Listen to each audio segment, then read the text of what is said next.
vamos começar com uma breve introdução à chamada gestão de ciclo-projeto e à abordagem de quadro lógico, e para quem nunca ouviu falar destas coisas, perceber o que é uma coisa e o que é outra. Na verdade, fala-se muitas vezes das duas realidades, duas terminologias em conjunto, mas são, de facto, são situações que são diferentes e têm que ser distinguidas. Está bem?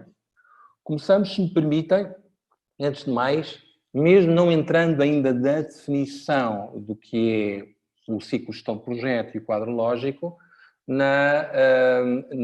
digamos, nas ferramentas mais importantes que nós temos que conhecer para podermos trabalhar com o quadro lógico. Bom, em primeiro lugar, enfim, aquilo que podemos nós, se quiserem, chamar de a Bíblia, o documento fundamental, que é o Manual de Gestão de Ciclo de Projeto, que, embora datando de 2014, tem sofrido algumas alterações práticas, designadamente no formato que o próprio quadro lógico, que é um dos produtos, por excelência, do Manual da Gestão de Ciclo de Projeto, veio adotar nos anos mais recentes.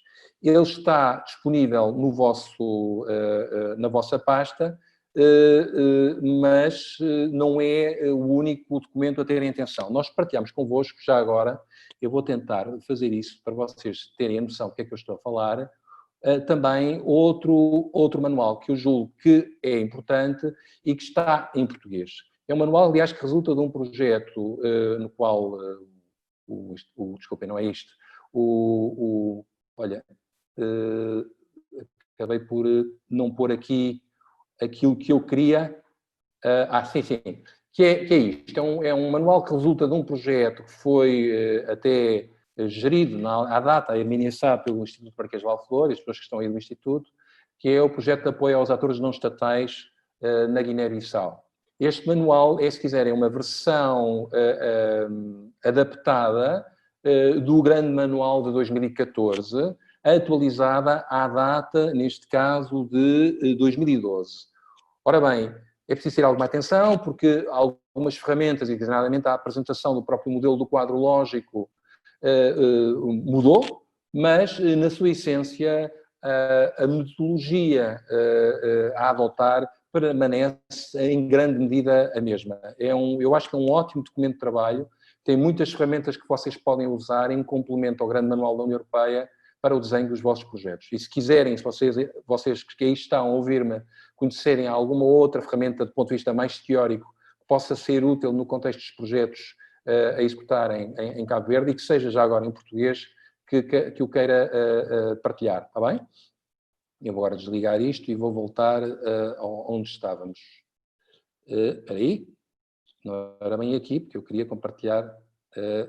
Depois, há uma série de outras ferramentas,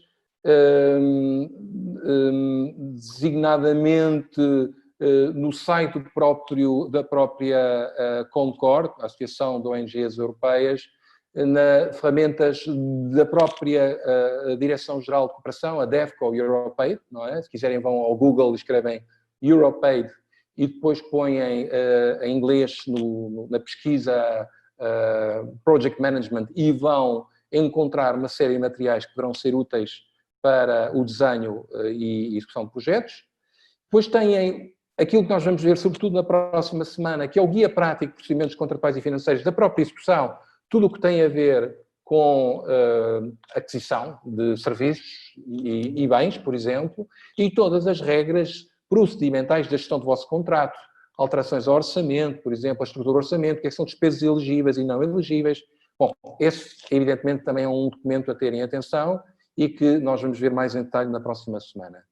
E depois, evidentemente, no contexto dos vossos projetos especificamente, são, até porque vão precisar deles para desenhar os projetos, é por aí que se começa, é pela política, quais são os documentos de política de desenvolvimento da União Europeia, para Cabo Verde em geral e setoriais, né? Estamos a trabalhar em direitos humanos, a União Europeia tem, evidentemente, uma política de direitos humanos que tem que ser levada em consideração no desenho dos projetos. E depois, documentos de política de Cabo Verde, nacional e regional.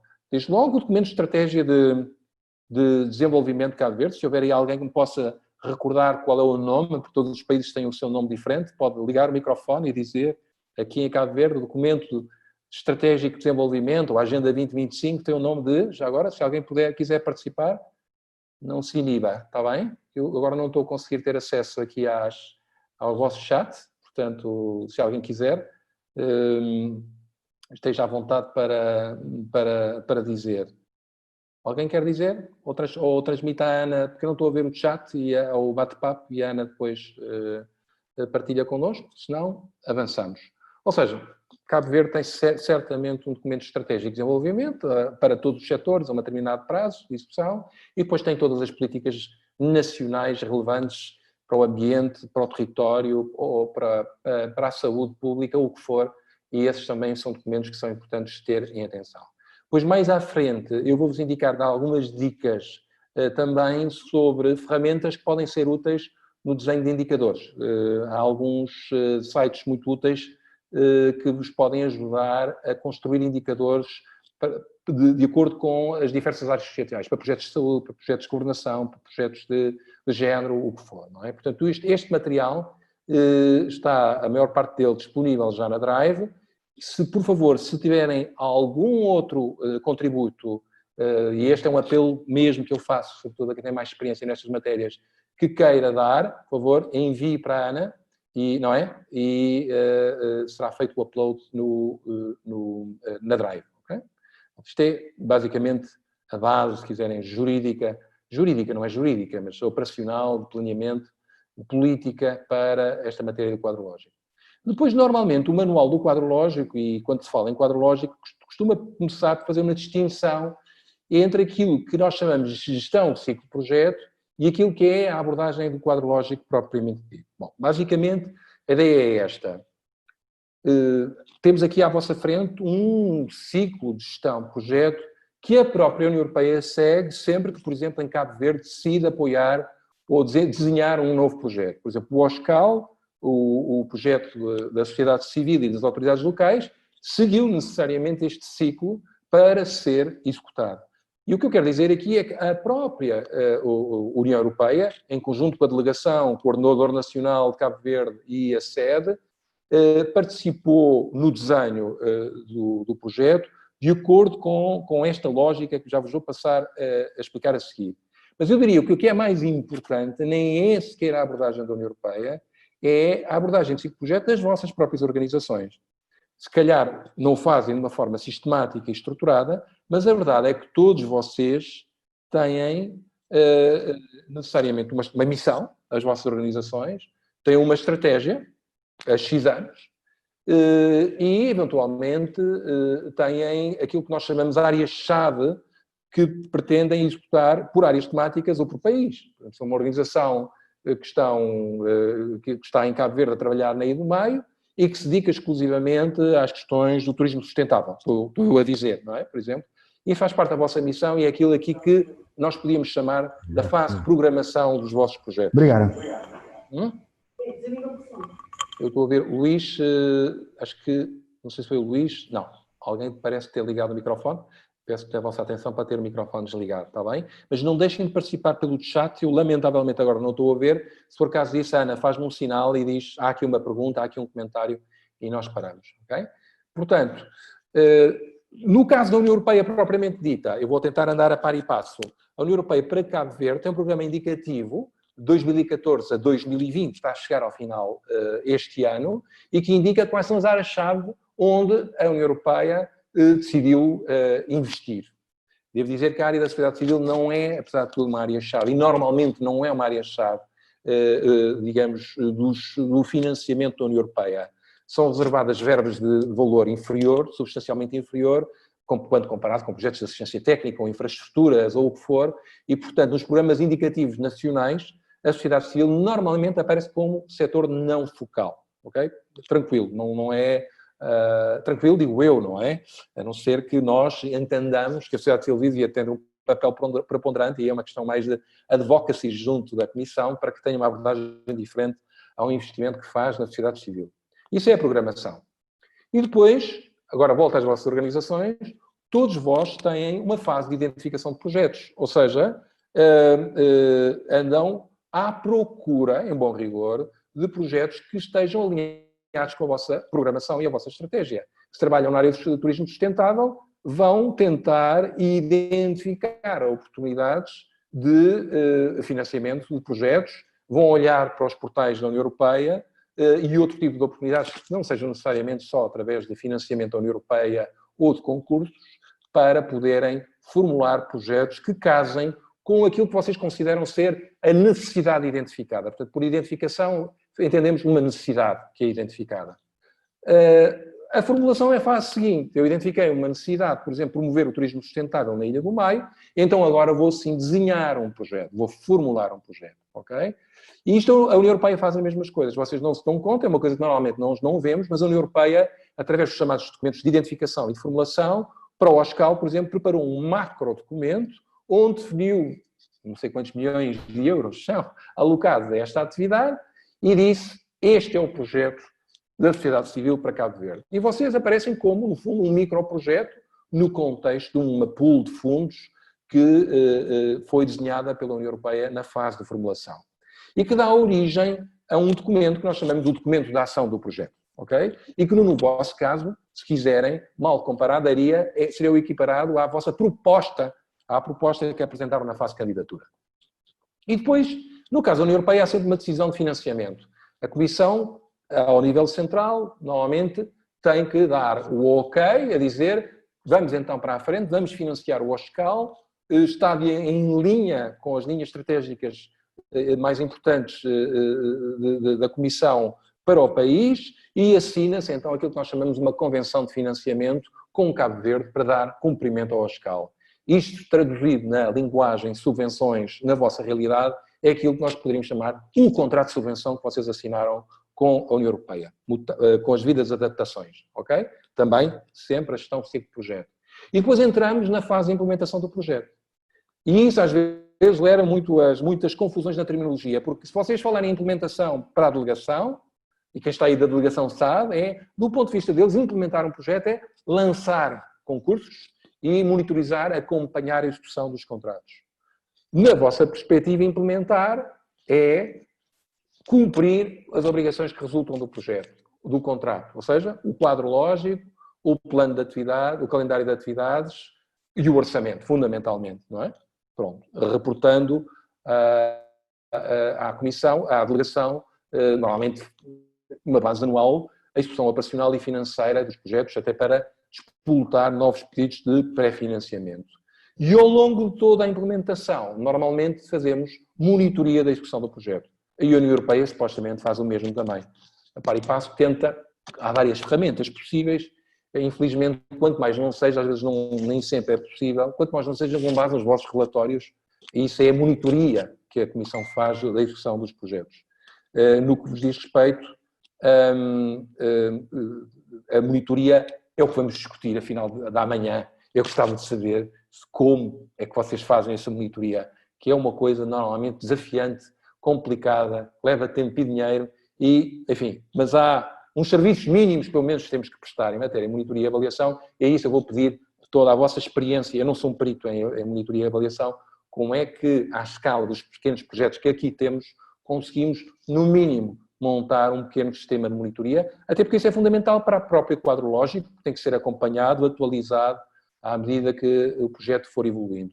E depois temos, então, na fase de encerramento, seja do grande OSCAL, o grande projeto OSCAL, seja dos nossos pequenos projetos, pequenos à nossa escala, não é?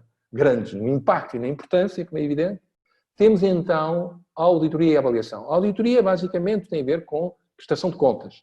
Portanto, haverá sempre alguém a fazer a verificação de despesas dos vossos projetos no final, a declarar o que é que são despesas elegíveis e inelegíveis, e se por azar tiverem despesas inelegíveis, vamos aprender para a semana que essa é uma parte muito chata, porque supostamente são montantes que nós temos que devolver ao financiador, ou então compensar eventualmente com outros fundos que tenhamos recebido de outros projetos da União Europeia, fazendo a compensação dessas despesas inelegíveis. Isso é auditoria. A auditoria foca-se em procedimentos e contratuais e financeiros. É aquilo que vamos ver para a semana. A avaliação é uma avaliação dos resultados do projeto, ok?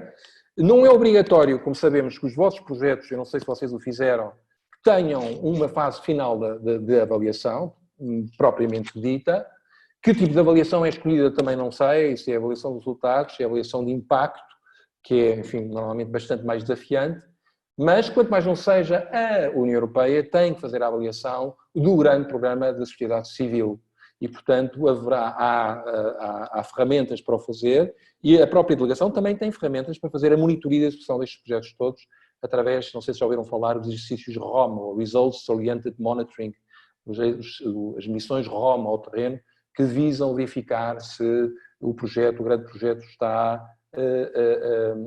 a cumprir aquilo que está no quadro lógico do próprio programa OSCAL. Portanto, eu com isto queria, no fundo, evidenciar é que a gestão do ciclo de projeto é, no fundo, uma identificação das várias fases por que passa um projeto, que não entra logo na fase de implementação, como todos sabemos, que tem normalmente esta designação que é mais ou menos pacífica, até para outros doadores, isto não é só a União Europeia que o faz, naturalmente, e que no vosso caso também é aplicável. Portanto, já agora era um exercício interessante vocês olharem para as vossas organizações e perceberem, efetivamente, do ponto de vista do planeamento, se vocês estão a fazer as coisas de acordo com esta forma ou estão, literalmente, se me permitem, a improvisar e à cata de financiamento, não tendo uma programação, não fazendo uma identificação efetiva das necessidades que se adequem com aquilo que é o escopo principal da vossa missão. Okay? Portanto, é uma boa ferramenta. Começo por vos perguntar se há dúvidas quanto a este boneco. Se não, vamos ter outras oportunidades de debate. Okay? Portanto, vejam isto, repito, como algo que é aplicável não só à União Europeia, mas também às vossas organizações. Isto é a gestão do ciclo de projeto.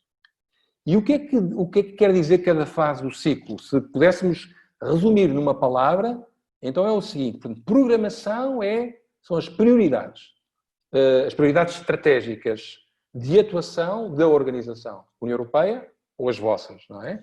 E para isso é preciso que vocês olhem para as políticas e estratégias existentes no saneamento, na administração local, na governação, até temos aqui instituições, mesmo o Tribunal de Contas tem prioridades, há políticas para o reporte de contas, que aliás agora em Cabo Verde é muito interessante, se cruzam até do ponto de vista orçamental, com a participação da própria sociedade civil, há indicadores que já podem monitorizar o orçamento cabo-verdiano, as próprias questões do género e outras estão interessantes, portanto tudo isto está interligado. Não vejo as instituições só do ponto de vista completamente formal, cada vez mais fazem o casamento e trabalham em conjunto com as organizações da sociedade civil.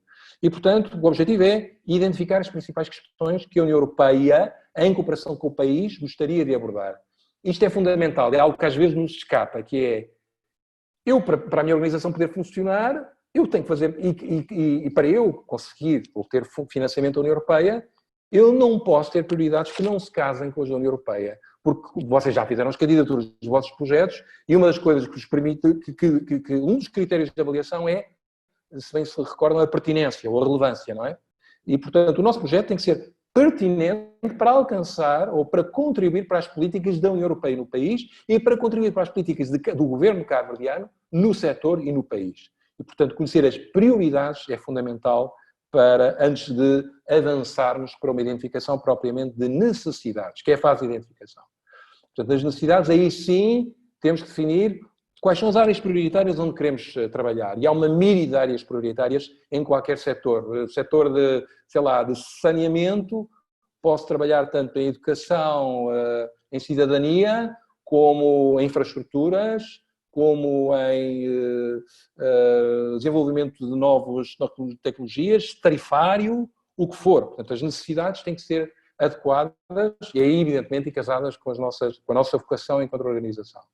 E isto também tem que ser completamente evidenciado no momento da candidatura. Não é? A candidatura é, sobretudo, um documento de desenho de projeto. No caso da União Europeia, a grande diferença entre os concursos públicos normais de serviços e as subvenções é que nos concursos de serviços, a União Europeia já tem uma ideia do que quer que nós façamos e desenhemos nas nossas candidaturas.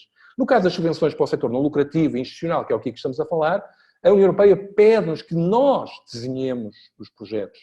Mas o nosso desenho tem que estar alinhado, como é evidente, com um grande desenho de projeto, que é o desenho do OSCAL, por exemplo, das questões vêm identificadas nos convites, vêm em cima prioridades, já sabem, não é? Deste convite, e vem lá identificar.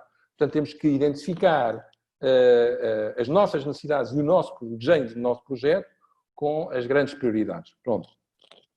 E depois, nós estamos agora, ou vocês estão já na fase de implementação, ou seja, gestão.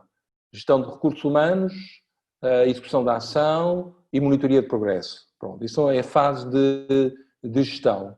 Mas estas fases não são estanques, porque nós vamos ver que o quadro lógico atualmente é muito dinâmico e que, eu já vos disse no início, o desenho não é um documento encerrado. O quadro lógico não é um documento fechado e atualmente isso é evidenciado na forma como o próprio quadro lógico está desenhado, de forma a que seja possível sempre fazer atualizações, sempre, isso é o que vamos ver, alterações ao quadro lógico, ok? E, portanto, podemos ter, eventualmente, durante a fase de gestão, ter que rever a formulação do projeto.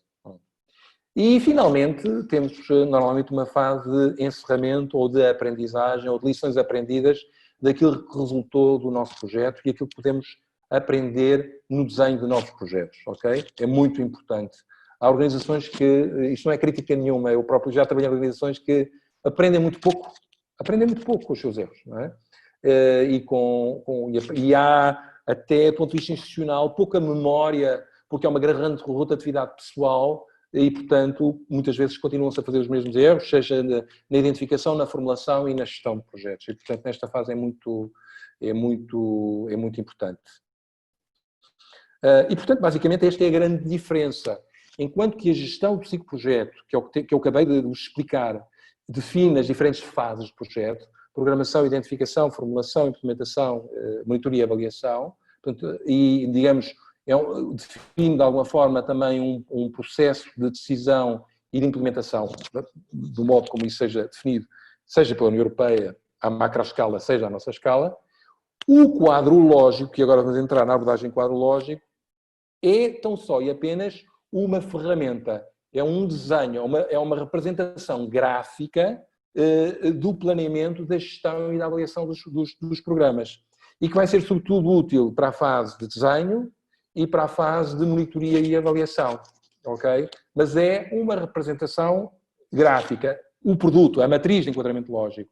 A abordagem, quer dizer, é o que é que nós vamos fazer, quais são as fases que nós vamos seguir para conseguirmos chegar a esse boneco. Quem nunca ouviu, vamos mostrá-lo a seguir, que é então a tal matriz de enquadramento lógico, que é o produto por excelência deste caminho que vamos tentar fazer agora nestes 2 dias. Está bem? Se houver alguma questão, por favor, não hesitem. Portanto, basicamente, a abordagem de quadro lógico é uma abordagem de planeamento, converte ideias e perguntas em ações realizáveis e geríveis. Era uma das questões, não sei se repararam, do questionário, mas o questionário fazia a pergunta quanto ao ciclo de projeto, salvo erro, e não propriamente quanto à abordagem quadrológica. Havia aí uma rasteira. Já vos estou a ajudar a responder a questão amanhã. É uma abordagem que é baseada na participação dos interessados. Isso é uma coisa que eu agora vos vou perguntar. É se vocês têm essa prática efetivamente participativa. Ou seja, muitas das nossas organizações atiram-se para o quadro lógico e para a matriz e às vezes com a pressa, sem o tempo, com o deadline a correr, põem-se a preencher a matriz do quadro lógico sem nunca terem ouvido ninguém, sem falarem com os beneficiários finais, etc. Portanto, já agora, há aqui alguém que queira participar e dizer qual é a sua experiência nesta matéria, sem problemas.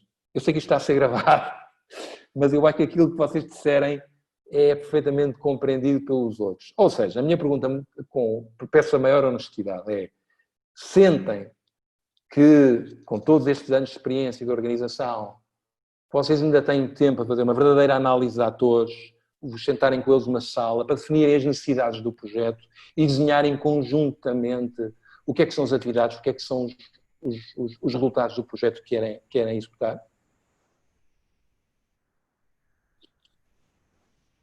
Quem quiser, Ana, peço a ti que pode desde já tirar o som e pôr, ou melhor, pôr o som e o vídeo e falar, porque eu não estou a conseguir ver aqui o chat. Agora sim. Simplesmente coloca no chat se querem falar ou toma a palavra porque estamos... é só desligar o som. Sim. Já agora por acaso estou a ouvir o chat, a Ana acaba de partilhar, não, a Carla, desculpem, a Carla Folgoa. Então qual é o documento de estratégia para Cabo Verde? Que é o Plano Estratégico de Desenvolvimento Sustentável 2017-2021, o PETS, não é isso que eu estava a falar, e que está disponibilizado aqui no chat e que se calhar podíamos também pôr, Ana, na Drive, que é um documento fundamental, pelo menos até 2021. Imagino que já esteja a ser discutido o próximo, mas isso é outra questão. Portanto, queria ver convosco então se alguém quer partilhar a sua experiência em matéria de discussão. Eu posso partilhar rapidamente. É evidente que será muito mais fácil para todos perceber o impacto e a importância deste instrumento, desta abordagem no final da formação. Claro. O que me parece, pela minha experiência, é que se todos os intervenientes, seja as entidades, sejam os próprios beneficiários, participarem no quadro lógico no início, o projeto, na concepção do quadro lógico, o projeto é assumido por todos e é apropriado pelas várias, também pelos beneficiários, por todos, muito mais facilmente, porque como é numa folha única, é numa página A4, que se consegue pôr tudo o que é o projeto, os riscos, os pressupostos, todos os problemas que podem surgir, torna-se muito mais fácil que o projeto tenha sustentabilidade, tenha continuidade no final do projeto. E eu penso que a União Europeia poderia dar mais força ao quadro lógico se fosse permitido haver despesas para a preparação do projeto e mais tempo para a preparação do projeto, de forma a que fosse feito um trabalho in loco, com todos, de preparação do projeto, de preparação da candidatura, não com 1000 euros, mas com claro. Despesas fortes e com tempo também. Claro. Porque aqui há desde logo uma limitação, é preciso não esquecer, por exemplo, nos processos de candidaturas, o prazo para um documento de síntese são 45 dias e depois são mais 45 dias, quer dizer, porque aí há uma limitação muito grande, desde logo, por força dos prazos, não é? Embora, em alguns casos, possa ser feita a identificação do projeto em fase prévia, o problema é que nós estamos muito dependentes da elegibilidade que conste do convite, portanto, estamos sempre à espera de ver isto dá para fazer, então vamos falar com os atores e fazer este exercício de análise dos atores. Mas é isso mesmo, Fernando, eu percebo perfeitamente a preocupação e a limitação que existe, não é? Nós vamos falar dos atores a seguir e vamos perceber que, evidentemente, há pessoas que, se não são envolvidas logo, são pessoas com influência, mas pouco interesse no projeto, podem facilmente boicotar depois a execução. E uma forma de fazer é, podemos não tê-las desde logo connosco, sabemos que vamos ter um problema, mas dar-lhes um papel ativo, fazê-los parte do comitê diretor do projeto, fazê-los falar. Isso a psicologia já diz que já é o suficiente para as pessoas sentirem que fazem parte e que as suas preocupações estão a ser legitimamente ouvidas, não é? Muito bem, não sei se alguém quer dizer mais alguma coisa. Alguma contribuição? Esta conversa certamente vem aparecer depois, ao longo da apresentação, que é muito importante. Portanto, é uma abordagem que produz uma estrutura lógica, de planeamento, monitoria e que, tendencialmente, pretende garantir a gestão dos principais pressupostos e dos riscos que podem afetar as atividades do projeto, ou pelo menos aqueles que nós conseguimos, de uma forma razoável, imaginar que vão acontecer. O que não foi o caso do Covid-19, manifestamente, acho que ninguém, nos seus pressupostos, imaginávamos que íamos ter uma pandemia, se calhar, doravante, se isto se mantiver por algum tempo, é um dos riscos que nós vamos passar a identificar, embora não sei necessariamente como é que podemos mitigá-los, mas isso vem para... Olha, e neste caso, deu para fazer esta formação online, já não foi mal. Noutros casos, noutros projetos, não será o caso, não é? Mas vamos ver mais à frente. Aliás, gostaria de ouvir da vossa parte como é que esta situação está a afetar a execução dos vossos projetos. Ora bem, estas seriam então, de acordo com a abordagem clássica do quadro lógico, agora estamos a falar de facto da abordagem do quadro lógico, a escadinha que temos que subir até chegar ao resumo de todas as informações no tal quadro que estava a Fernanda a dizer, de uma página. Infelizmente, às vezes tem que ser mesmo mais, não cabe numa página, mas o quadro resumo que já vos vamos mostrar a seguir àqueles que nunca viram ou nunca ouviram falar da matriz de enquadramento lógico. E, portanto, se fizéssemos tudo como il faut, não é? Se tivéssemos o tempo, os recursos, e aquilo que é francamente aconselhado fazer, é, em primeiro lugar, começar com uma fase de identificação do setor ou da área ou da situação em geral. E aqui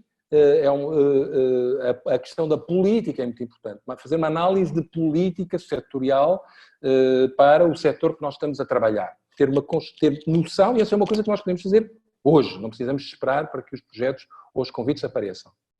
Depois temos uma fase de análise ainda. Estas primeiras 4 escadinhas são fases de análise que nós chamamos das partes interessadas, dos atores. Quem é que tem um interesse positivo ou negativo, direto ou indiretamente, afetado pelo projeto ou pela, que eu quero implementar, não é? Já vamos falar disso a seguir. Isso é fundamental até para evitar os problemas que a Fernanda acabou de enunciar. E depois a análise dos problemas. E aí, vamos ver, às vezes é outro problema, é qual é o problema? Nós às vezes não sabemos, efetivamente, qual é o problema principal que está a gerar um determinado resultado. Vamos dar aqui o exemplo, por exemplo, da poluição. Uma situação de poluição num rio, que é um exemplo clássico que se dá, o problema pode ter diversas causas. Agora, o problema central, aquilo que depois se transforma no objetivo específico do nosso projeto, tem que ser claramente desenhado e para isso é preciso fazer aqui uma abordagem que nós chamamos de abordagem das árvores dos problemas e dos objetivos, para claramente identificar o que é que são os problemas e o que é que são, e transformar isso em objetivos. Eu agora não me queria alargar demasiado, mas isto é a fase inicial e isto é uma fase que eu acho que nós, independentemente de um convite, podemos fazer de imediato, é construir as nossas árvores, identificarmos as nossas áreas setoriais em que queremos trabalhar, quais são as partes principais com quem vamos trabalhar e depois identificar quais são os principais problemas e aquilo que se pode transformar num objetivo de um projeto.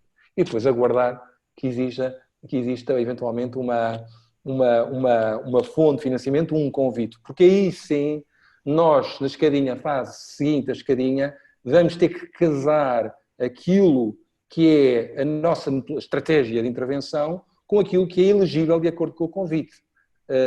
Portanto, a estratégia de intervenção para resolver um problema é algo que nós temos que pensar. Eu estava a falar, vamos dar o exemplo da poluição no rio, pode ser a nossa abordagem mais da natureza política, porque não há legislação que sancione a poluição, pode haver uma intervenção de estratégia mais tecnológica, é preciso que os poluidores tenham tecnologia que lhes permita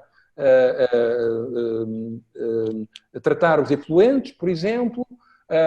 Também do ponto de vista da cidadania ou da educação ambiental, também é outro tipo de abordagem. Portanto, o mesmo problema pode ter vários caminhos para a sua respectiva resolução. Portanto, essa estratégia, nós, em bom rigor, não a podemos escolher de forma totalmente livre, porque tem, de alguma forma, também que casar com aquilo que são as prioridades, as premissas do convite à apresentação de propostas. Bom.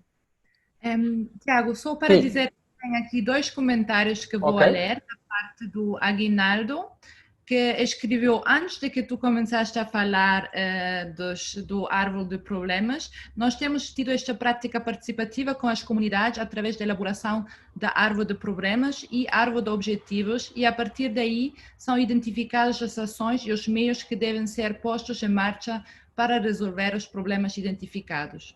A Carla Fulgoa também, ela fez referência ao comentário do prazo de 45 dias.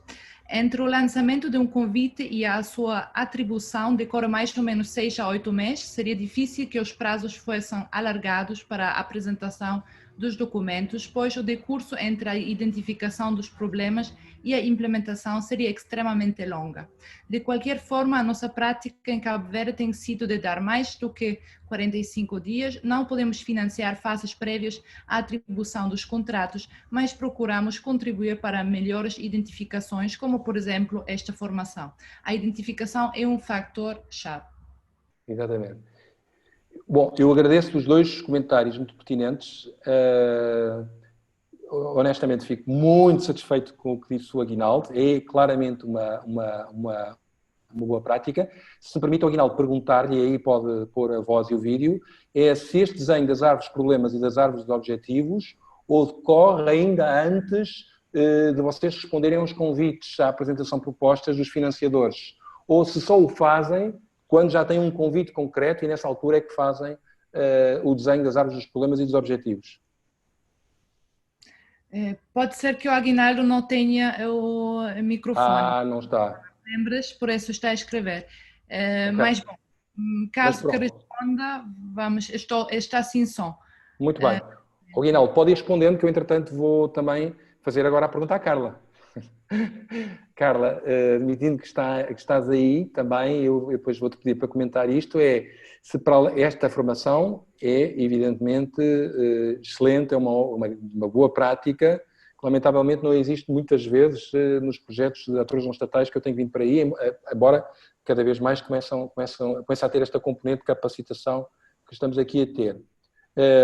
Mas eu pergunto se para além da ação de formação, a ação de formação, neste caso, é uma formação sobre os procedimentos, sobre o quadro lógico em geral. Não estamos a ter uma ação de formação sobre a identificação de projetos específicos. A minha pergunta é se no caso do OSCAL, por exemplo, estão previstas ações de formação sobre áreas setoriais que permitam ser objeto de identificação de projeto por parte das organizações. Ou se as ações de formação têm sido só sobre procedimentos, quadro lógico e coisas mais transversais.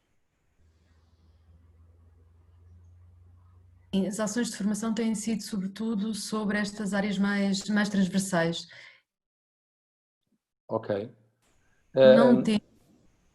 Sim, Carla. Nós, em Cabo Verde, não temos um programa, como outras delegações têm, de apoio à sociedade civil, ou seja, um programa que seja mais transversal. Temos apenas os convites à apresentação de propostas. Portanto, aquilo que tentámos fazer foi, através de um montante que tínhamos disponível, foi criar esta assistência técnica que nos permitiu fazer uma série de ações. Não só procurar melhorar a rede entre as organizações da sociedade civil que trabalham aqui em Cabo Verde e também reforçar as capacidades. Ok. Mas mais formações. Muito bem. Eu gostava de ver agora a colaboração, a participação do Aguinaldo, mas pergunto aos demais, que já eu sei que há gente com muita experiência nesta matéria e com organizações muito fortes tecnicamente, se efetivamente têm... como é que lidam com esta questão dos desafios de identificação dos projetos? Identificação e análise, esta fase de análise dos atores, desenhos das árvores. Se efetivamente isto é uma prática que está escrita manual, mas que depois não é concretizada, ou se já preenchem um quadro lógico de forma tão intuitiva que já conseguem ver quase na vossa cabeça aquilo que é uma árvore de problemas e dos objetivos, como é que funciona? O Aguinaldo respondeu também. Realmente, Aguinaldo, tu podes enviar no chat para todos. Sim, o que ele escreveu normalmente é algo que fazemos quando há a possibilidade de concorrer a um financiamento. Então, análise de árvores.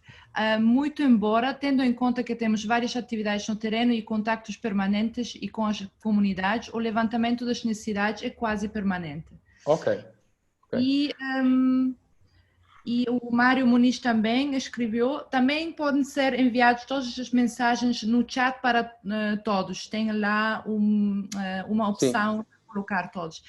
O Mário Muniz diz, neste exercício temos sempre de ter em conta as nossas necessidades e prioridades, e estas têm que ser alinhadas com as do país, região e do próprio parceiro financeiro. Ok. Ok, eu gostava de ouvir, em todo caso, eu vou fazer como aos professores na escola, vou designar pessoas e as primeiras pessoas que aparecem aqui na lista são da África 70. E, portanto, seja a Mariângela, o Zelita ou a Odeta, por exemplo, gostava de ouvir, na vossa organização, se no caso destes convites, por exemplo, à apresentação de propostas em Cabo Verde, houve tempo para fazer um trabalho de análise como aquilo que aqui é referido. A Odeta já respondeu por escrito, aliás. A presença no terreno é fundamental, deve ser constante durante o tempo. Exato. Mas, Odeta, e para além disto, na fase de desenho do projeto, vocês têm tempo ou, digamos, entendem que a aprendizagem a vossa experiência com os atores no terreno, como já estão lá há tanto tempo, já vos permite saber à partida quais são os seus interesses, quais são as políticas a levar em consideração, quais são os problemas a ter em conta? É isso, Odeta? Pode falar por vídeo, se quiser. Ok. Sim, bastante. Muito bem. No fundo, a ideia é que a presença do terreno já nos traz muita informação. Chegando ao momento de desenhar o projeto, já temos essa informação, porque não temos necessariamente que fazer exercícios participativos logo de início. A somar a isto há o fator tempo e há o fator dinheiro, que aqui se falava, porque um exercício feito à séria, como às vezes para as políticas públicas se faz, implica muito tempo e dinheiro. Muito bem, vamos avançar. Em todo caso, é algo que... Sim? Sim? Mário Muniz. Sim, Mário. Não era... Assim, era para dizer que, de facto, o quadro lógico é muito importante porque, como a própria palavra sugere, depois de todo o trabalho, percorrendo todas as etapas, desde a programação, identificação, não sei o quê, até termos o nosso documento do projeto pronto e os seus anexos, quadro lógico um dos anexos, o processo do financiamento e depois a própria execução ou implementação do projeto. E o quadro lógico tem um papel importantíssimo no processo da implementação. Agora, eu queria dizer que, de facto, o sucesso depende do engajamento de todos os parceiros. E, às vezes, cometemos erros já na fase da elaboração, digamos assim, da nossa proposta, porque, muitas vezes, quem elabora a proposta, a entidade responsável pelo projeto, a associação, a ONG, preocupa mais com a sua visão, com a sua preocupação, sem ter em conta a realidade, digamos assim, dos outros parceiros. Eu vou dar um exemplo concreto. Há 15 anos atrás, a eletricidade não era como hoje em Cabo Verde. Creio que hoje estamos a 70%, 80%, 90% de taxa de penetração, mas na altura, no interior, tínhamos zonas encravadas devido à dificuldade de acesso físico, estradas, não sei o quê, mas encravadas porque não havia energia, não havia televisão, e enfim. Então estava na moda projetos como, por exemplo, apetrechar um centro comunitário, colocar um televisor onde os jovens no final do dia iam ver programas, etc, etc. Futebol e não só. Isso na perspectiva da ocupação do tempo livre dos jovens. Estava à frente de um programa que financiava projetos locais, projetos a nível comunitário. E recebemos um projeto muito giro na altura, porque era para o centro comunitário, já estava construído, mas precisava ser equipado, pelo menos a sala multiuso, digamos assim. Então, facilmente, financiamos o televisor e cadeiras, mesas, não sei o quê, e outros materiais para facilitar a utilização, a ocupação do tempo livre dos jovens. Um ano depois, no quadro do processo de monitoria, ficamos a saber que o representante do financiador vinha a Cabo Verde fazer acompanhamento de alguns projetos. e fez uma triagem aleatória, escolhendo 3, 4, 5, o financiador escolheu 4 ou 5 projetos a ser visitados. E nós fomos lá a correr para ver como é que estava a funcionar e não sei o quê, antes da vinda do representante financiador. E o que é que deparamos? O televisor foi adquirido? Sim, foi adquirido. Que estava bem conservado, o coberto estava bem conservado, mas não estava a funcionar. Qual foi a falha? Porque a Eletra, que era um dos parceiros, não foi ouvida. Partiu-se de princípio que havia energia e o projeto foi financiado sem ter em conta esse aspecto, energia elétrica, para, digamos assim, para que os objetivos e os resultados preconizados fossem atingidos. Mário, esse é aquilo que nós chamamos de um clássico, uma situação clássica. Nós vamos falar disso, aliás, porque isso tem a ver com os chamados pressupostos que às vezes nos falham e eu chamar-lhe mais pressupostos, os preconceitos que nós temos, as ideias feitas que nós temos que as coisas vão funcionar com os nossos quadros mentais, não é? Por exemplo, estamos a ter esta ação de formação online, está a correr bem, ainda bem, acho eu, até o momento em termos de rede.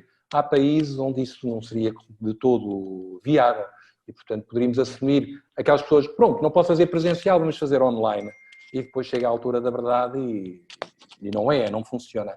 Vamos falar disso, curiosamente, é uma das coisas que vamos falar hoje à tarde e que deve ser discutido, como está a dizer, na fase inicial do projeto. Falem connosco, nós conhecemos o país, nós sabemos que isso não ia funcionar por esta e esta razão. Essa era evidente, então, não é? Portanto, é o erro, aquele erro a evitar, claramente. E é para isso que é importante ter a tal análise e a discussão participativa, não só para saber quem é que são as partes interessadas, mas depois na fase de desenho do projeto e do preenchimento do quadro lógico. Designadamente os riscos, não é? Do projeto. E às vezes é muito difícil. E às vezes é muito difícil, porque você pode mandar uma carta para uma instituição X pedindo informações com tempo relativamente curto para ter o projeto pronto e às vezes não obtém essas informações, enfim.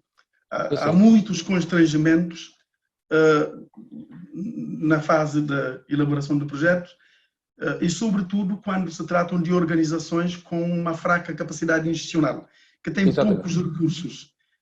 Estou a referir sobretudo aos recursos humanos e que têm pouca capacidade negocial, Há instituições que têm capacidade de marcar um encontro com um diretor-geral rapidamente, e há outras que não têm essa facilidade. Muito bem. Não, é exatamente isso, e é o objeto do exercício que nós vamos fazer no final desta manhã. Eu queria só terminar esta apresentação do slide, porque amanhã já vai um pouco longa e se calhar era a hora de fazermos, com a autorização da Ana, uma pequena pausa. Mas deixe-me só terminar aqui, no fundo, a ideia de que estamos nesta escadinha e que aquilo que o Mário estava a dizer, aliás, aqui é feito com as premissas subjacentes ao projeto. Ou seja, quais são as condições que têm que estar verificadas para que eu consiga equipar as minhas salas de aula e para que o equipamento funcione. Pronto. E depois, a fase seguinte é a fase das chamadas fontes de verificação. Como é que eu efetivamente sei que aquela atividade e aquele resultado, em particular, foi alcançado? Onde é que eu encontro essa informação? Como é que ela é medida? Em função também do indicador que nós estabelecemos no nosso quadro lógico, não é? Por exemplo, para quem nunca ouviu falar destas coisas, eu tenho um projeto na Ilha do Maio que tem por objetivo aumentar o nível de participação das meninas, melhor, da inscrição na escola. Eu não sei se esse problema existe.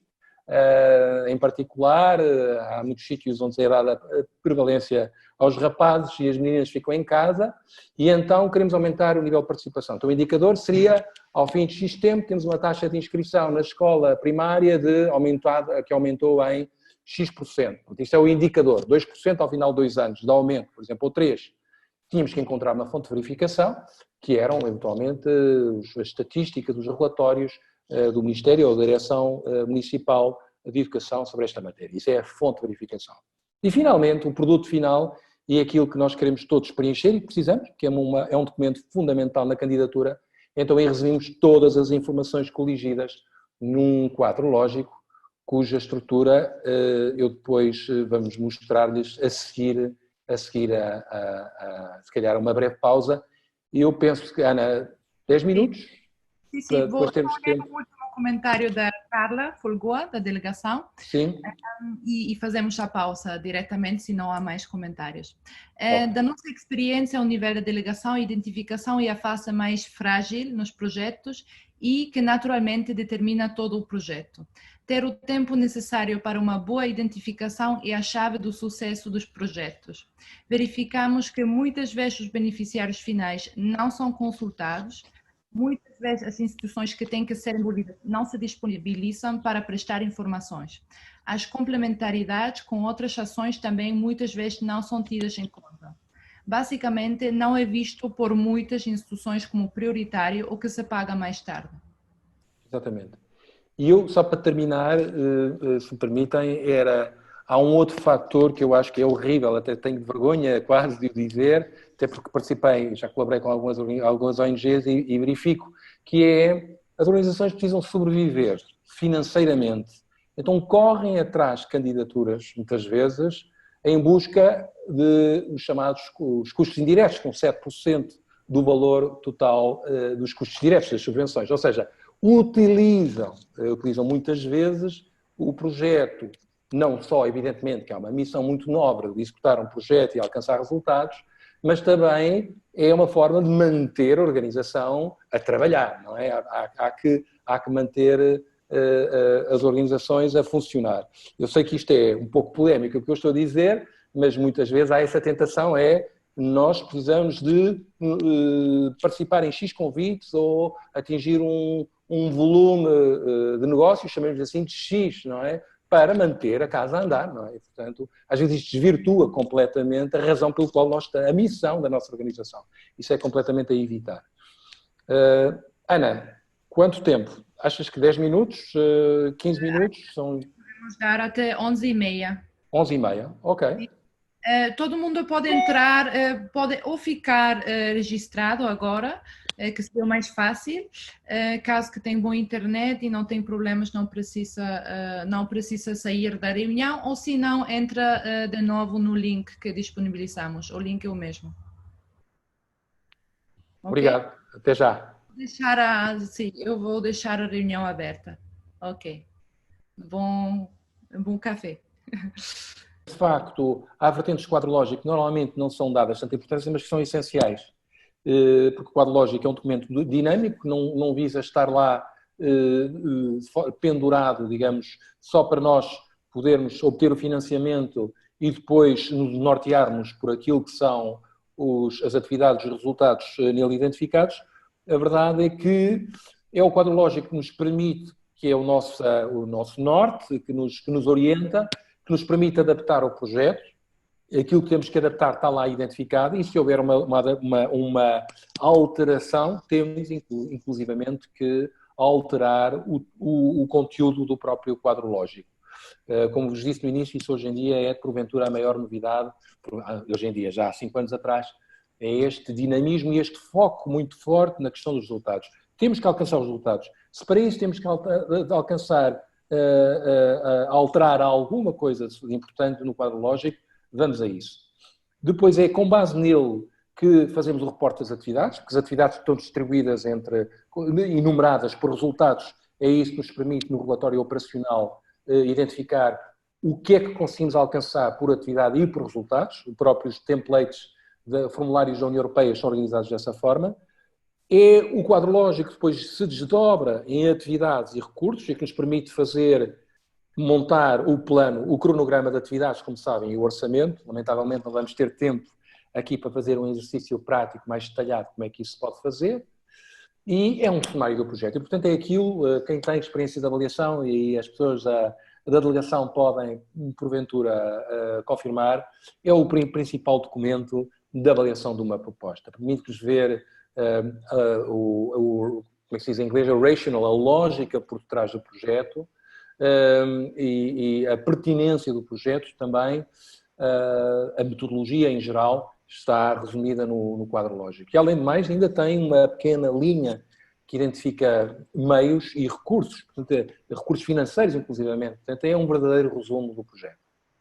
Na fase de monitoria, para monitorarmos resultados, é também fundamental, porque é lá que estão identificados os que nós chamamos os targets que queremos alcançar e os respectivos indicadores e fontes de verificação e, portanto, é a base de qualquer trabalho de monitoria e de avaliação também. E é ele que também permite verificar o que é que correu bem e o que é que não correu bem. No final do projeto, podemos olhar para o quadro lógico e dizer a assunção que nós estávamos a fazer de que esta atividade gerava aquele resultado, como no exemplo que o Mário estava a dizer, não é totalmente verdade. E, portanto, temos que rever o nosso quadro lógico ou então, pelo menos, rever os riscos e os pressupostos. Ora bem, estava a ver se aqui havia... Muito bem. A Carla, exatamente. Oh, Carla, se puderes intervir e explicar aquilo que aqui escreveste, ainda melhor. Sim, o facto é que a União Europeia como um todo vai ter implementado a partir de janeiro um novo sistema de monitoria, que é um sistema de monitoria online, onde vão estar todos os projetos, todos os quadros lógicos, ou seja, brevemente nós vamos entrar em contacto com todos os projetos para que coloquem os seus quadros lógicos neste novo sistema. Esta apresentação vai ser feita no dia 1 ou no dia 2, não tenho ainda a certeza, vai ser visto com o Tiago pela delegação, vamos explicar isto, portanto não queria entrar agora em detalhes, mas o que significa que o quadro lógico vai efetivamente ganhar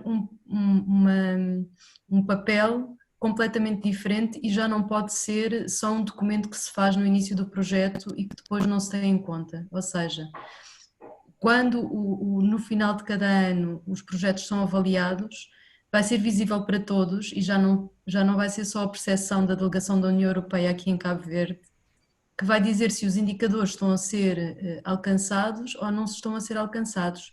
Se a execução, quer a nível da implementação no terreno, quer a nível da implementação financeira, estão ou não a ser atingidos.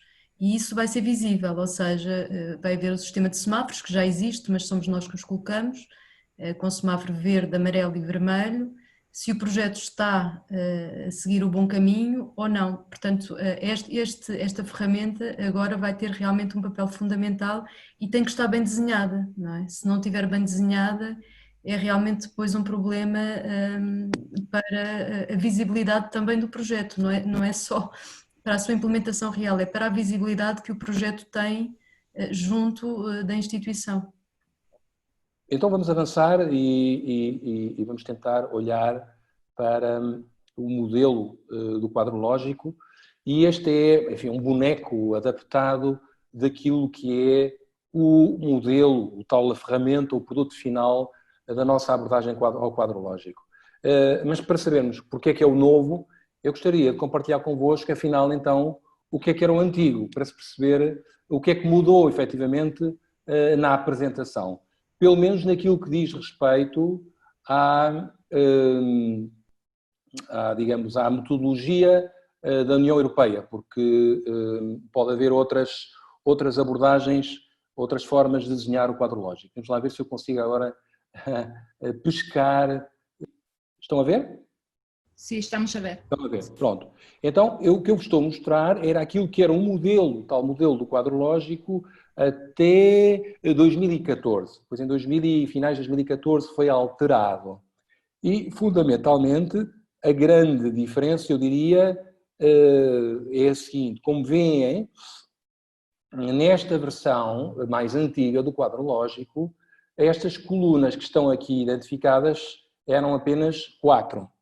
Ou seja, nós não levávamos em consideração alguns aspectos que nós vamos ver agora no novo formato e que têm muito mais a ver com questões de monitoria a meio percurso da execução do projeto. Ou seja, nós agora vamos ter não só, agora não, já há alguns anos, indicadores finais do projeto, fontes e meios de verificação para fazer o nosso trabalho de monitoria, mas também, se quiserem,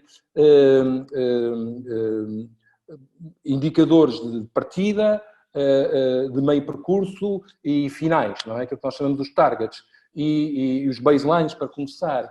E, portanto, temos de uma forma dinâmica, fazermos uma avaliação da execução do projeto e até temos que reportar nos nossos relatórios operacionais. Por outro lado, aqui as atividades, mesmo do ponto de vista gráfico, estavam completamente integradas no quadro lógico e eram consideradas, digamos, como parte de uma cadeia que nós chamamos de resultados, que ligaria então atividades a resultados esperados, a objetivos específicos e objetivos gerais. Bom, não só a terminologia mudou, hoje em dia fala-se, por exemplo, em produtos, como as atividades, do ponto de vista da representação do manual, da matriz, deixam de ter o destaque que tinham antes e eu agora peço à Carla que me diga como é que veria esta questão. Eu tenho ouvido muita tese que, aliás, nem sequer são necessariamente obrigatórios, nem sequer é absolutamente obrigatório, o que me parece estranho, no quadro lógico fazer uma indicação detalhada das atividades, desde que no cronograma elas estejam identificadas. Ou seja, o que eu quero dizer é que passou a ser importante eu olhar para a ligação entre resultados, objetivos específicos e objetivos gerais, dando-se menos destaque à coluna das atividades. Se quiseres intervir de imediato, Carla, para ver como é que tu, da perspectiva até de avaliadora, vês esta questão. Ok? Efetivamente, as atividades nunca foram o centro, não eram já, nunca foram o centro, ou seja, a nossa avaliação é feita em função dos resultados que se procuram obter. Portanto, a nós interessam-nos os resultados. Se nós vamos de barco ou de comboio, se a atividade é feita de uma forma ou de outra, não é tão relevante. Ok. O que realmente é o resultado e é o processo para atingir esse resultado. Porque o processo, a forma como são feitas as atividades, o processo é que com inclusão, com participação, faz uma diferença muito grande no resultado que se atinge. Naturalmente que as atividades continuam a ser importantes para nós fazermos a monitoria. Porquê? Porque as atividades são as poucas coisas que o projeto controla, não é? Claro. Mesmo ao nível de dados, é mais fácil depois de avaliar é a nível das atividades e, portanto, é importante que elas continuem a estar presentes no quadro lógico. Agora, as atividades podem mudar, os resultados não. Exatamente. Estou-te a ouvir com algumas falhas, mas ouvi-te até agora perfeitamente. Desculpem, eu tinha... Estão-me a ouvir? Estão-me a ouvir agora? Sim, sim. Sim. Estão a ver agora o slide outra vez ou não? Ou ainda estão a ver... Nós estamos ainda a ver o documento. Ok. Que foi pedido também por parte do Luís Landim de partilhar, mas como não é o quadro lógico atual, eu conseguia colocar aqui no PRAC, onde podem ser encontrados os modelos atuais. Isso é só para, basicamente, assinalar as diferenças. Portanto, a diferença é esta. Já tem agora o slide à vossa frente, não é? Certo, não é? Já estão a ver o slide com o novo modelo. Sim. Então, basicamente, aqui o que queremos assinalar é que, do ponto de vista das atividades, como estão aqui a ver, aparece a mesma informação. Vão ver que na versão final também vão ter aqui uma caixinha para pôr os meios que estão alocados ao projeto, em termos de recursos humanos, em termos de meios físicos, e os valores globais para a execução do projeto. Muito embora, como estava a dizer a Carla, aquilo em que nos focamos obrigatoriamente agora é na chamada de cadeia de resultados. E a cadeia de resultados é o conjunto destes três fatores que aqui têm: produtos, realizações e impacto. Estava aqui a ver se conseguia pescar o que está aqui. Isto é que passa a ser... Agora mudei de página e não devia. É que passa a ser fundamental, ok? O que está não estou a conseguir, peço desculpa, aqui são as questões que às vezes temos com a utilização destes sistemas. E, portanto, é nisso que nós nos centramos. Por isso é que se fala tanto em results-based approach, results-based monitoring. A União Europeia tendencialmente está cada vez mais a virar-se muito bem para os resultados e não tanto para as atividades e para os processos, ok? Isso é muito uma visão de quem, no passado, se olhava muito para o que estávamos a fazer e não via se isso efetivamente alcançava os objetivos do projeto, se atingia resultados. E também é muita visão da microgestão e da auditoria até. Estamos a olhar para a despesa, para o procedimento de contratação, para a pequena execução. Ora, isso é importante do ponto de vista de auditoria, mas não de um ponto de vista de avaliação. A avaliação tem que se resultar cada vez mais, centrar-se nos resultados, para saber aconteceu, não aconteceu, se não aconteceu, há lições que têm que ser aprendidas, alguma coisa correu mal e voltamos a fazer melhor. O que é que mudou também, que aqui penso que está evidenciado, que é a questão, então, de termos aditado estas 3 colunas que não existiam no passado, quanto ao cenário de base, o objetivo e as chamadas metas intermédias.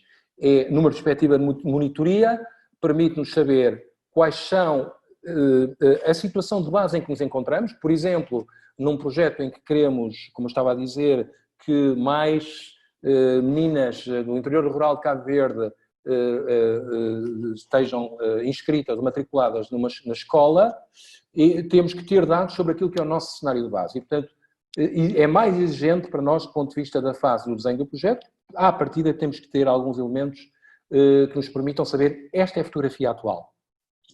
E depois, o objetivo final a alcançar é, daqui a X tempo, gostaríamos de ter mais 2%, mais 3% de meninas matriculadas na escola. Isto depois desdobra-se, claro, não só em resultados, mas depois nos objetivos específicos alcançados e no impacto que têm dados diferentes a levar em consideração. Mas isso vemos depois. E depois, ao longo do projeto, tem aquilo que nós chamamos as metas intermédias, que os em inglês se dizem de milestone, é dizer, ao final do ano 1, queremos que pelo menos tenhamos um acréscimo de 0,6%. Ao final do ano 2, 1%. Ao final do ano 3, 5%. E ao final do ano 4, então, chegar aos 2%. É essa indicação que supostamente temos que identificar no quadro lógico. Eu diria que é, digamos, a grande mais-valia destas alterações que tornam o processo de desenho mais exigente. Eu não sei se daqueles que têm mais experiência a trabalhar com o quadro lógico, se querem acrescentar alguma coisa em matéria de modelo, não é? Daquilo que temos aqui identificado como o novo modelo. Deixa eu ver, quero apagar aqui. Senão eu vou perguntar. Eu gostaria de Sim. fazer, aqui na construção do quadro lógico, e eu acredito que tu depois vais falar ponto por ponto, aquilo que tem sido a grande dificuldade que nós temos visto está ligada à identificação e tem a ver com o cenário de base, ou seja, normalmente quase todos os quadros lógicos colocam 0 como cenário de base para tudo. Sim. Ou seja, imaginemos que nós vamos fazer o reforço institucional numa instituição. O cenário de base é, imaginemos, a meta são X pessoas formadas e no cenário de base está sempre 0, como se nunca tivesse sido feita nenhuma intervenção no país, se aquelas pessoas nunca tivessem tido qualquer tipo de formação. Ou seja, esta identificação daquelas que são as necessidades verdadeiras dos beneficiários é realmente muito importante, porque sem isso não conseguimos fazer um cenário de base, ou o cenário de base resulta sempre a ser 0 e não há nenhuma aprendizagem institucional ao longo dos anos nas instituições e no país, não é? Carla, eu percebo, mas há que reconhecer que em alguns casos a informação não está disponível, não é? Não é fácil de obter, não é? E portanto ou há a possibilidade da organização fazer um trabalho de campo de levantamento diagnóstico, pré-diagnóstico, ou então torna-se muito complicado preencher esse cenário de base. Não é? Mas quando temos, por exemplo, projetos em simultâneo em várias instituições, há uma responsabilidade de captar aquilo que foi a aprendizagem, pelo menos do projeto anterior. Sim. Sim, eu percebo. Em alguns casos excepcionais, na maior parte dos casos, ver-se como diz, há alguns casos excepcionais em que eu diria que, pelo menos, aproveitar a experiência do projeto para, numa próxima oportunidade, coligir dados que já lhes permitam ter um cenário de base, não é? Posso-me entender? O projeto também como uma forma de identificação de novos projetos, das lições aprendidas. Sim? Há casos em que não é difícil, digamos assim, conhecermos ou termos informações sobre o ponto de partida, digamos assim. E há casos que há situações que não é fácil, em que os dados estatísticos não estão disponíveis ou não existem estudos, enfim. E aí é muito mais difícil. Eu me lembro da experiência, durante 10 anos participei na gestão de um programa financiado pelo Fundo Global. Eles trabalham com o quadro de performance, que ao fim e ao cabo essas colunas aí, resultados, definem-se os resultados que queremos atingir durante o período e divide-se pelos períodos intermediários, digamos assim, que vamos fazer a avaliação. Se a avaliação é trimestral, num ano vamos conseguir construir 20 casas e vamos distribuir por 4 trimestres. Não é? No primeiro trimestre X, no segundo Y, no terceiro, enfim. E trimestralmente faz-se, digamos assim, um ponto de situação, digamos assim, para ver se estamos atrasados. Mas aí havia todo um estudo que é realizado antes para permitir o conhecimento de determinadas realidades e definir o baseline, o ponto de partida. E claro, a partir daí, em função dos recursos disponibilizados, não é? Da ambição que é definida, define-se o resultado que se propõe atingir até o final do período do projeto. E divide-se por ano, ou por trimestre, ou por semestre. É uma ótima... um ótimo exemplo de como um sistema de monitoria, de alguma forma orientado por estes princípios... Não, é que pode aí não... Os dados são fundamentais. É engraçado que agora vivemos na discussão do chamado Big Data, não é? Os dados sobre os cidadãos, os dados que permitem às grandes empresas venderem os seus produtos, que normalmente até vão procurar às redes sociais, etc. Costuma-se dizer que os dados são o novo ouro. E é mesmo verdade, não é? Nós com dados conseguimos montar projetos, montar negócios e fazer uma série de coisas.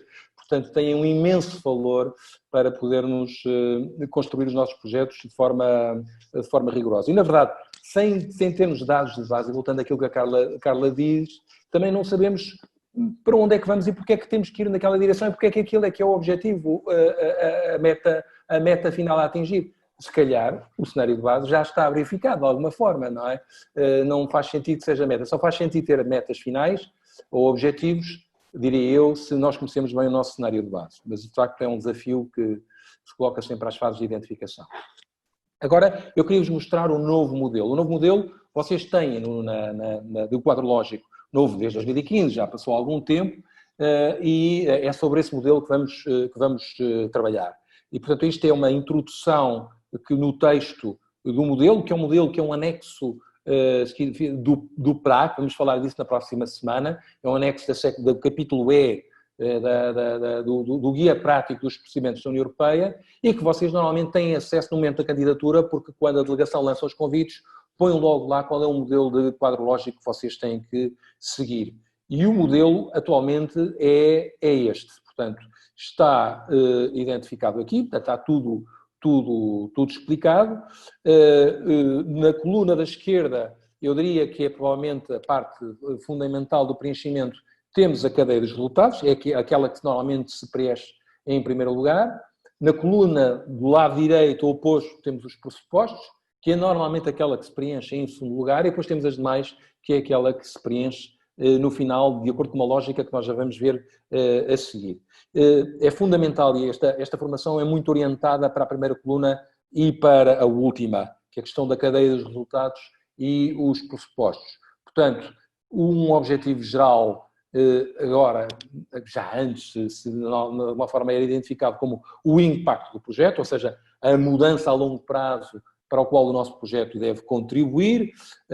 Por exemplo, ao nível da educação, estamos a falar de um projeto de educação, é aumento da taxa de alfabetização ou da promoção da igualdade do género entre as crianças, os meninos que participam aqui, que vão à escola num determinado região, município ou país, à la longue, por assim dizer. O objetivo específico seria eventualmente promover, o que é que acham que poderia ser o objetivo específico de um projeto de educação daquele que eu estou a dizer? Promoção da inclusão, se quiserem, e da participação das crianças no ensino.